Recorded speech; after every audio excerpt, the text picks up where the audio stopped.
সালামু আলাইকুম। The guard তোয়াল চ্যানেলের পক্ষ থেকে আপনাদের সকলকে স্বাগতম। আশা করি সকলে ভালো আছেন। আবারও নতুন একটি ভিডিও নিয়ে হাজির হলাম। আজকের ভিডিওতে আমি একটা লাল পেয়ারা গাছ এনেছি।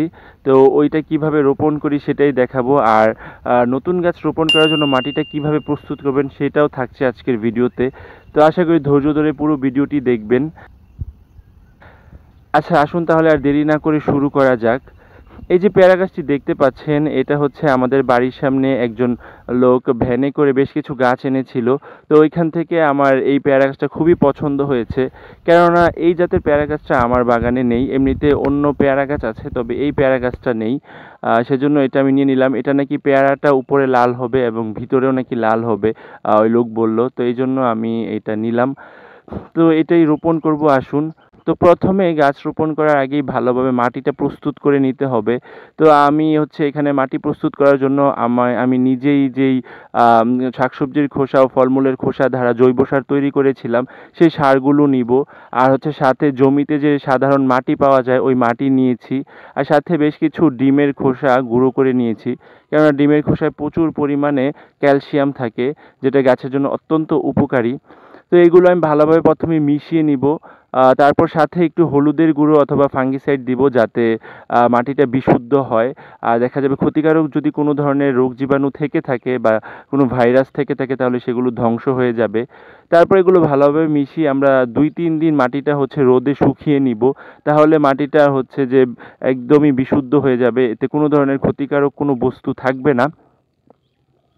তারপর ভালোভাবে শুকানোর পর আমরা হচ্ছে যে একটি পাত্র বা একটি টব বা একটা বল বালতি, আপনারা যা কিছু হাতের কাছে পাবেন সেটা নিয়ে নিবেন।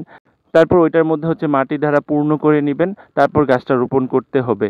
আর অনেকেই মনে করে কি যে গাছ লাগানোর জন্য হয়তোবা অনেক টাকা খরচ করতে হয়। কিন্তু আসলে ব্যাপারটা কিন্তু তেমন না। যদি আপনার ইচ্ছে থাকে, তাহলে আপনি খুব স্বল্প টাকায় স্বল্প পরিমাণে অর্থ খরচ করে আপনার বাগান করতে পারেন। যেমন আমরা কিন্তু আমাদের যে প্লাস্টিকের অব্যবহৃত জিনিসগুলো থাকে বাসায়, দেখা যায় বল বালতি ভেঙে যায়, সেগুলো আমরা ফেলে দিই। কিন্তু ওইগুলো আমরা ফেলে না দিয়ে ওইগুলোর মধ্যে কিন্তু আমরা যে কোনো ধরনের গাছ লাগাতে পারি। তো এতে কিন্তু খুব একটা বেশি টাকা খরচ হয় না।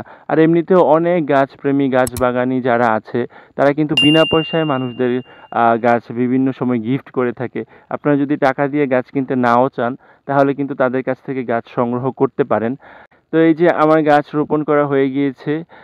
রোপণ করার পর গাছটি আপনারা এমন একটা জায়গায় রাখবেন যেখানে খুব বেশি সূর্যের আলো বা যে দুপুরে যে কড়া রোদটা পড়ে সেটা যাতে না পড়ে, একটু ছায়াযুক্ত স্থানে রাখবেন।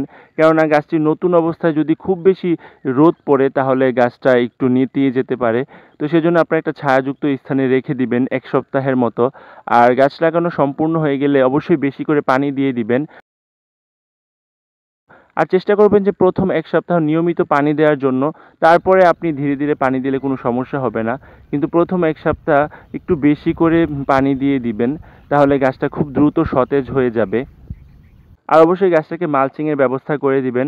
মালচিং কি সেটা অবশ্যই আপনারা জানেন। গাছের গোড়ার যে মাটিগুলো আছে সেটাতে হচ্ছে খড়কুটো, কচুরিপানা অথবা পলিথিন দিয়ে ঢেকে দিবেন। এতে দেখা যায় কি প্রচণ্ড রোদের সময় গাছের মাটিটা আর্দ্রতা ধরে রাখতে পারে। তো গাছ তার প্রয়োজনীয় পানি এইখান থেকে সংগ্রহ করতে পারে। না হলে রোদটা সরাসরি মাটিতে পড়লে মাটিটা একদম শুকিয়ে যাবে। তো গাছে হচ্ছে যে দেখা যায় পানি গ্রহণ করতে একটু সমস্যা হয়ে যায়। সেজন্য আপনারা চেষ্টা করবেন নতুন গাছ লাগানোর পর মালচিং করে দিতে। আর এই গাছটি দেখে আমার মনে হচ্ছে যে কাটিং থেকে চারা তৈরি করা হয়েছে।